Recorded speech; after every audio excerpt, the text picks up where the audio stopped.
Hello দাদা, India থেকে বলছি। থ্যাংক ইউ সো মাচ দাদা, ইলিশ পাঠানোর জন্য। আরে দাদা, ওগুলি মাইন্ড করে পারবেন দাদা?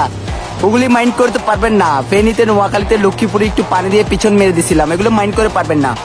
মাঝে মাঝে এরকম মারতে হয়। আরে দাদা, না না, নো প্রবলেম দাদা, সম্পর্কটা একটু ভালো রাখবেন। হ্যাঁ হ্যাঁ, সম্পর্ক ভালো রাখবেন। সম্পর্ক ভালো রাখলে অনেক কিছুই করতে পারবেন। আরে দাদা, নো টেনশন দাদা।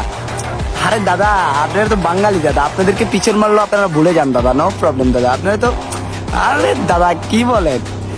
আর না না না দাদা, এবার একটু ইলিশ একটু কম হয়ে গেছে দাদা। আপনি নেক্সট টাইম একটু বাড়াই পাঠাইয়েন, কেমন দাদা? আচ্ছা ঠিক আছে দাদা, ঠিক আছে, ঠিক আছে, আচ্ছা ঠিক আছে। ওকে দাদা, ওকে, আইসেন কিন্তু বাড়িতে পূজাতে, হ্যাঁ? ওকে ওকে দাদা, কল লাগেন এখন, কল লাগেন।